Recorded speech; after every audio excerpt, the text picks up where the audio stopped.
कहानी की शुरुआत होती है साल 1940 में, जब आर्मी ऑफिसर जोन को पकड़ लिया गया और उसे एक कागज पर दस्तखत करने को कहने लगे जिसमें लिखा हुआ था कि वो एक जासूस है। और क्योंकि ये बात झूठ थी इसीलिए जोन ने साइन करने से मना कर दिया। तभी वो लोग जोन की बीवी को भी ले आए जिसे सिपाहियों ने इतना टॉर्चर किया था कि अब वो भी जोन के जासूस होने वाली बात को कबूल रही थी। इसके बाद कई कैदियों को एक प्रजनन कैंप में भेज दिया गया। उन्हें बताया गया कि ये पूरा इलाका उनकी जेल ही है क्योंकि वो जगह बर्फ से घिरी हुई थी, इसीलिए अगर कोई भागने की कोशिश करेगा तो जिंदा नहीं बच पाएगा। भगोड़ों के सर पर इनाम भी रखा जाता था, इसीलिए जो लोकल लोग हैं वो भी मार देंगे तुम्हें। फिर सभी कैदियों के सर मुंडवा दिए गए और रात को जब खाने का समय हुआ तो उन्हें बहुत ही कम खाना मिला। विटामिन की कमी की वजह से बहुत सारे आदमियों को रात को दिखना कम हो गया था। फिर स्मिथ नाम के आदमी ने गलती से थोड़ा खाना गिरा दिया। एक मजबूर कैदी तुरंत उस पर झपट पड़ा, लेकिन स्मिथ ने तुरंत पैर रखकर अपना खाना बचा लिया। जोन को उस आदमी पर दया आई और उसे अपना खाना दे दिया।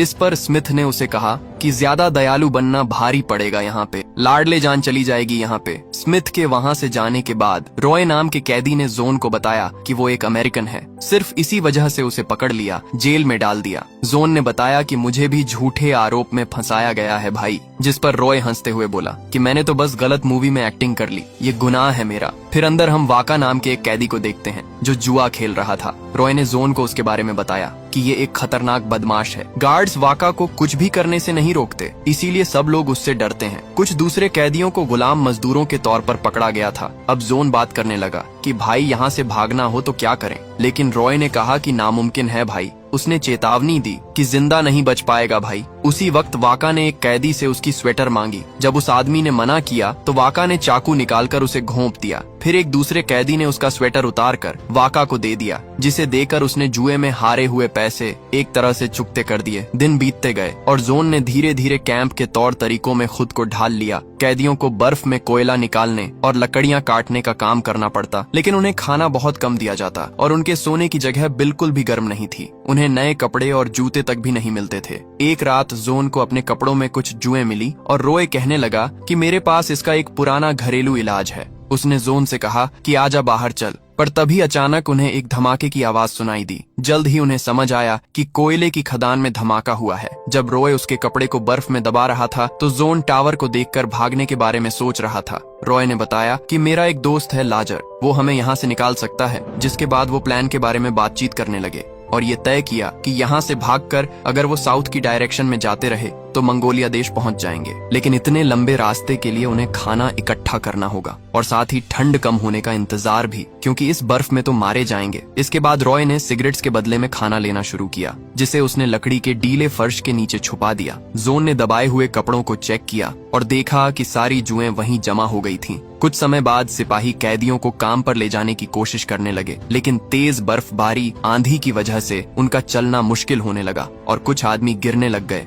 सिपाहियों ने कैदियों को थोड़ी देर के लिए लेटने दिया, ये कहते हुए कि हमें कोई परवाह नहीं है, अगर तुम मर भी गए तो। जब स्मिथ ने शिकायत की तो उसके सर पर बंदूक तान दी गई, लेकिन वो गार्ड को नजरअंदाज करके जंगल की तरफ जाने लग गया। फिर सिपाही भी सभी कैदियों को जंगल के अंदर ले गए। कैदियों ने जल्दी से लकड़ियों को जोड़कर एक छोटा सा बसेरा बना लिया और वो स्मिथ को भी साथ शामिल होने को कहने लगे। अगले दिन सभी कैदियों में से स्मिथ और जोन को कोयले के काम के लिए चुना गया। वहाँ उन्हें लगातार खांसी का सामना करना पड़ा क्योंकि सांस लेना बहुत मुश्किल था। ऊपर से गुफा के अंदर कभी भी टूट फूट शुरू हो जाती। हवा की कमी की वजह से जोन गिर पड़ा और उसे ऐसा लगने लगा जैसे वो अपने घर पहुंच गया हो। वो अपने भ्रम में अपने घर की तरफ बढ़ने लगा कि तभी ये गार्ड उसे गोली मारने को पूरी तरह तैयार था। खुशकिस्मती से स्मिथ ने उसे समय पर वापस खींच लिया। उसका शुक्रिया अदा करते हुए जोन ने उसे अपने भागने के प्लान के बारे में बताया, लेकिन स्मिथ ने कहा कि रॉय तो सालों से लोगों को पागल बना रहा है, जो भी नया कैदी आता है उसके साथ ऐसा ही करता है वो। फिर भी जोन भागने की जिद पर अड़ा रहा और स्मिथ उसके साथ चलने के लिए तैयार हो गया। उस रात जोन रॉय को बिस्तर से खींचकर बाहर ले आया ताकि उसे दिखा सके कि आंधी इतनी तेज है कि उनके पैरों के निशान ढक जाएंगे, इसीलिए उन्हें अभी निकल जाना चाहिए। लेकिन रॉय जिद करने लगा कि ये मुमकिन नहीं है और खाना कम होने के बहाने देने लगा। इस पर जोन सोच में पड़ गया कि ये आदमी मुझे पागल तो नहीं बना रहा। लेकिन उसी वक्त वाका ने दोनों को देख लिया तो वो वापस अंदर चले गए। इसी बीच आंद्रेस को पता चल गया कि काजिक नाम का एक कैदी अपनी रात को न दिखने वाली बीमारी को छुपा रहा है। इस पर काजिक कसम खाने लगा कि दिन में उसे बिल्कुल ठीक दिखता है, रात को भाई तेरा कंधा पकड़ के चल लूंगा ना, क्या हो गया। उसने आंद्रेस से अपने प्लान को छुपाने की गुजारिश की ताकि वो भी इस प्लान का हिस्सा बना रहे। इसी दौरान स्मिथ ने अपनी सोने की घड़ी लाजर को दे दी ताकि वो उसी में भागने की जानकारी ले सके। फिर लाजर ने बताया कि उन्हें भागने के लिए जनरेटर बंद करना होगा, जिससे उन्हें 10 मिनट का घोर अंधेरा मिलेगा और उन्हें भागने में बहुत आसानी हो जाएगी। ये काम तब करना होगा जब फौजियों की शिफ्ट बदलती है। जब वो लोग सही समय का इंतजार कर रहे थे, तभी वाका ने अचानक से जोन पर झपट्टा मार दिया और उसकी गर्दन पर चाकू रखकर कहा कि मुझ पर जुआरियों का बहुत कर्ज है, इसीलिए वो भी यहाँ से भागना चाहता है। जोन की गर्दन पर चाकू था। वो इस हालत में नहीं था कि मना कर पाए, तो भाई को मानना ही पड़ा। जैसे ही भागने का समय आया तो कैदियों ने जनरेटर बंद कर दिया और तारों को काट कर भाग गए। अलार्म तुरंत बज गया, लेकिन आंधी की वजह से गार्ड्स को कुछ भी दिखाई नहीं दिया और ना ही उनके पैरों के निशान बचे। वो अपने कुत्तों के साथ जंगल में घुस गए, इस उम्मीद के साथ कि उनकी नाक भगोड़ों को ढूंढ ही लेगी। 7 कैदी जंगल में जितना हो सके उतना तेज भाग रहे थे। थोड़ी ही देर में वो इतना थक गए कि आगे बढ़ना अब मुश्किल था। तब जोन ने हांफते हुए उन्हें याद दिलाया कि कुत्ते बहुत तेज भागते हैं, हमें चलते रहना होगा। उन्होंने फिर से आगे बढ़ने की कोशिश की, लेकिन बर्फ उनकी आंखों को अंधा करने लग गई थी। इसीलिए अब वो छुपने की जगह ढूंढने लगे। जोन ने रुकने से इनकार कर दिया, क्योंकि उसका मानना था कि ये आंधी ही गार्ड्स को भी तो रोक रही होगी जैसे उन्हें रोक रही है। फिर उसने वाका का चाकू लिया और पेड़ों की छाल काटकर अपने लिए एक मास्क बना लिया, जिससे वो अपने चेहरे को बर्फ से बचा सकेंगे। अब वो बिना किसी दिक्कत के चल सकते थे। कुछ समय बाद जब आंधी रुकी तो वो लोग आराम करने के लिए एक जगह बैठ गए और उन्होंने अब अपना पूरा खाने का सामान इकट्ठा किया। तब जोन ने देखा कि वाका ने रॉय की जैकेट पहनी हुई थी। तब वाका ने बताया कि रॉय लगभग हमें धोखा देने ही वाला था, लेकिन मैंने उसे चुप रहने पर मजबूर कर दिया और उसका जमा किया हुआ सारा खाना लेकर आया हूँ। फिर जब उन्होंने दोबारा सफर शुरू किया तो स्मिथ ने चुपके से जोन से कहा कि वाका को साथ लेना शैतान से सौदा करने जैसा है। इसके बाद अचानक दूर से उन्हें चीखों की आवाज सुनाई देने लगी, लेकिन वो सिर्फ भेड़िए थे। दिन बीतने लगे और जोन जैसे तैसे अपनी ट्रेनिंग का इस्तेमाल करते हुए धूप की दिशा को देखकर रास्ते का चुनाव करने लगा। ये सब देखकर वाका बहुत खुश हुआ। उसने जोन से कहा कि कुछ भी हो भाई, मैं तेरा साथ दूंगा। ये लोग मेरे बारे में उल्टा पुल्टा बोलेंगे, तू सुनना मत। फिर अगली बार जब वो आराम करने बैठे तो जोन समझ गया कि उन्हें पास वाली झील तक पहुंचने के लिए अभी 3 या 4 हफ्ते लगेंगे, लेकिन उनके पास सिर्फ एक ही हफ्ते का खाना बचा है। इसीलिए उन्हें शिकार करना होगा या मछलियां पकड़नी होंगी। वाका खेतों के साथ में बसे हुए गांव को लूटना चाहता था, लेकिन बाकी सबने इससे मना कर दिया। इसी दौरान काजिक लकड़ी ढूंढने चला गया, लेकिन फिर रात हो गई और इसीलिए उसे दिखाई देना बंद हो गया, जिसकी वजह से वो बेचारा जंगल में खो गया। वो वापसी का रास्ता ढूंढते हुए भटकने लगा, लेकिन ठंड की वजह से उसे भ्रम होने लगे। तभी उसे अपना पुराना टीचर पास खड़ा दिखाई दिया और दूर एक शहर नजर आया। उसने सोचा कि आखिरकार वो लोगों तक पहुंच ही गए, लेकिन जब दूसरे लोग उसे ढूंढने के लिए निकले तो वो ये देखकर टूट गए कि काज एक कैंप से सिर्फ कुछ मीटर दूर ही जमकर मर चुका था। उन्होंने उसे दफनाया और उसकी आत्मा की शांति के लिए प्रार्थना की। हालांकि वाका का ये कहना था कि खाने के लिए एक मुंह कम हो गया, ठीक है, अपना खाना ज्यादा दिन चलेगा। लेकिन इसके बावजूद कुछ हफ्ते बाद सभी आदमी खाने के लिए बेहाल हो गए, इतना कि वो जमीन से कीड़े और घोंसलों से अंडे पकड़ने लगे। उनके शरीर इतने थक चुके थे कि आगे बढ़ पाना बहुत मुश्किल था। इसीलिए उन्होंने एक गुफा में पनाह ली, जहाँ टोमास ने होश में रहने के लिए दीवारों पर पेंटिंग बनानी शुरू की। एक रात वाका ने जोन से पूछा कि इनमें से कौन सबसे पहले मरेगा। उसकी बातों से ऐसा लग रहा था कि अब वो अपने ही साथियों को खाने के लिए तैयार था। अचानक से उन्हें कुछ आवाज सुनाई दी और उन्होंने देखा कि कुछ भेड़िए एक मरे हुए जानवर को खा रहे थे। आदमी दौड़ते और चिल्लाते हुए लकड़ियां हिलाने लग गए, जब तक कि भेड़िए डरकर भाग नहीं गए वहां से। फिर जोन ने देखा कि उसके सभी दोस्त इतने भूखे थे कि जानवरों की तरह उस जीव के शरीर को खाने लगे। इससे तंग आकर जोन ने अकेले ही झील ढूंढने का फैसला किया और दूसरों से कहा कि अगर मैं 1 हफ्ते में वापस ना आऊं तो बिना मेरे ही सफर को जारी रखना। एक लंबा सफर तय करने और बारिश से बचने के बाद जोन को फिर से भ्रम होने लग गया। लेकिन कुछ दिन बाद वो कैंप वापस आ गया और उसने बताया कि उसे झील मिल गई है। थोड़ा आराम करने के बाद जोन सभी के साथ झील की तरफ निकल पड़ा और 3 दिन चलने के बाद वो वहाँ पहुँच भी गए। वहाँ थोड़ा ताजा होने के बाद वो बॉर्डर की तरफ बढ़ने लगे। जंगल पार करते हुए उन्हें ऐसा महसूस होने लगा कि कोई तो उनका पीछा कर रहा है। फिर उन्होंने बड़ी चालाकी से उस इंसान को घेर लिया और वाका ने तो लगभग उस पर हमला कर ही दिया था, लेकिन जोन ने उसे एंड मौके पर रोक दिया। वो रहस्यमयी इंसान एरिना नाम की एक पोलिश लड़की थी, जो बेचारी खुद भी उनकी तरह कहीं से भाग कर आ रही थी और खाने और सुरक्षा के चक्कर में उनका पीछा कर रही थी। जोन उसे साथ ले जाना चाहता था, लेकिन बाकियों ने मना कर दिया क्योंकि उनके पास इतना खाना नहीं था और वो लड़की है तो उनकी रफ्तार को भी धीमा कर देगी। कुछ देर बाद उन्हें कीचड़ में फंसा हुआ एक जानवर मिला जो उनका रात का खाना बना, लेकिन आंद्रेस पीछे कुछ देखकर झुंड से अलग हो गया और फिर शाम को वो आयरीना के साथ वापस आया। अगली सुबह उन्होंने कुछ चीजें मिलाकर एक साबुन बनाया और आखिरकार अपने कपड़े धो दिए। उन्होंने अच्छी तरह शेव भी की, हालांकि वाका ने उनकी मदद लेने से मना कर दिया और खुद ही अपनी दाढ़ी काटने लगा। कुछ समय बाद उन्हें पता चला कि झील का एक हिस्सा बर्फ से जमा हुआ है। बर्फ पतली और कमजोर लग रही थी, लेकिन आयरीना फिर भी उस पर दौड़कर दूसरी तरफ पहुंचने में कामयाब हो गई। ये देखकर बाकी सब भी उसके पीछे चले। वो तो कई बार फिसल कर गिरे भी, लेकिन खुशकिस्मती से सभी दूसरे पार तक पहुंच गए। अब जंगल से गुजरते हुए स्मिथ ने आयरीना से उसके अतीत के बारे में पूछा और वो बताने लगी कि रशियन सिपाहियों ने उसके माँ बाप को मार दिया था, लेकिन स्मिथ को उसकी इमोशनल कहानी में कुछ अजीब बातें लगी। कहीं ना कहीं वो समझ गया था कि ये लड़की झूठ बोल रही है, क्योंकि उसके एक्शन से पता चल रहा था कि वो जर्मन इलाके से है। फिलहाल के लिए उसने बात को जाने दिया, लेकिन एरिना से कहा कि वादा करो कि तुम दोबारा झूठ नहीं बोलोगी। कुछ समय बाद उन्हें दूर एक कस्बा दिखाई दिया और उन्होंने खाना लेने के लिए चुपके से वहां घुसने का प्लान बनाया, लेकिन इसमें पहचाने जाने का बहुत बड़ा जोखिम था। अगर किसी भी तरीके से जेल तक ये बात फैल गई कि वो इस तरफ आए हैं, तो उन्हें ढूंढना शुरू कर दिया जाएगा और वो लोग ये जोखिम नहीं उठा सकते। इसीलिए फैसला हुआ कि जंगल के रास्ते से घूम कर निकलेंगे। शाम को उन सब ने देखा कि वाका वहां से गायब है और सब सोचने लगे कि कहीं उसने हमें धोखा तो नहीं दे दिया। उसी पल वाका वापस आ गया और स्मिथ गुस्से में उस पर झपट पड़ा और उसे गालियां देने लगा। तभी वाका ने अपना बैग खोलकर मरे हुए जानवर दिखाए और कहा कि यार, एक कुत्ते को भी मारना पड़ा, जीने का यही घिनौना रास्ता बचा है हमारे पास। वो एक चुराई हुई शराब की बोतल भी लाया था और कहने लगा कि आज मेरा बर्थडे है, चलो मनाते हैं। रात को खाने के दौरान वाका ने एक फोक सॉन्ग गाना शुरू किया और आयरीना भी उसके साथ गाने लगी, जिससे वाका को एहसास हुआ कि वो भी उसकी तरह सड़कों पर रही है। अब सबको पता चल चुका था कि आयरीना ने झूठ बोला था, इसीलिए आयरीना ने आखिरकार अपनी कहानी सुनाई। उसके माँ बाप दोनों जासूस थे। कुछ साल पहले उन्हें गिरफ्तार कर लिया गया और उनके बच्चों को अनाथ आश्रम भेज दिया गया। उस अनाथ आश्रम में जब मेरा भाई मर गया तो मैंने वहां से भागने का फैसला किया। अगले दिन उन्होंने सफर जारी रखा, लेकिन रास्ते में एक जगह ऐसी आई कि वहां बहुत ज्यादा मच्छर थे, जिस वजह से उन सबके चेहरे सूजकर बिगड़ गए। जब उन्होंने कुछ लोकल लोगों को गुजरते देखा तो नोटिस किया कि मच्छर उनके ऊपर हमला नहीं कर रहे।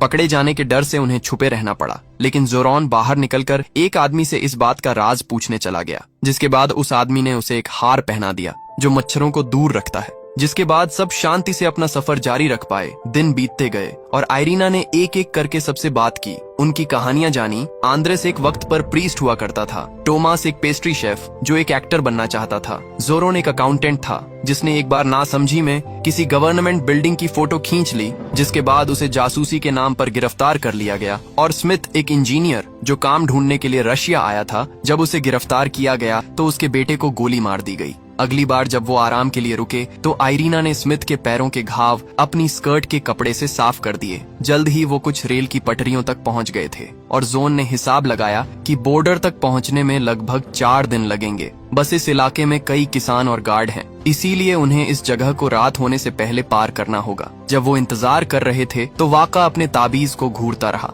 तभी जोरोन ने उसका किसी बात पर मजाक उड़ाया और वाका ने तुरंत उसके ऊपर हमला कर दिया, जिसके बाद बाकी लोगों को बीच बचाव करना पड़ा। कुछ घंटों बाद सब लोग खुश हो गए जब वो आखिरकार बॉर्डर पार करके मंगोलिया में घुस गए, लेकिन वाका ने कहा कि मैं रशिया में ही रहूंगा। उसने और जोन ने अलग होने से पहले एक आखिरी बार हाथ मिलाया। अब बाकी सब रेगिस्तान से गुजरते हुए शहर की तरफ जा रहे थे। सब लोग बहुत खुश थे, लेकिन थोड़ी देर बाद माहौल फिर से खराब हो गया जब उन्होंने एक बोर्ड देखा जिस पर लिखा हुआ था कि मंगोलिया अब रशियन लोगों के कंट्रोल में है। अब बेचारों ने शहर जाने की बजाय रेगिस्तान में ही रुकने का फैसला किया। फिर उन्होंने एक बुद्धिस्ट मंदिर ढूंढा, ये सोचकर कि मक्स किसी तरह का भेदभाव नहीं करेंगे, और वो तुरंत अंदर चले गए। लेकिन वो जगह पूरी तरह तबाह हो चुकी थी। जमीन में दफन की हुई कई खोपड़ियां मिलने के बाद आंद्रियस ने बताया कि रशिया में भी यही हुआ था। पादरियों को गोली मार दी गई या गिरफ्तार कर लिया गया और धर्म पर हर तरह से बैन लगा दिया गया था। आंद्रियस के चर्च को भी इसी तरह तोड़ दिया गया था, और जब उसने चर्च को देखा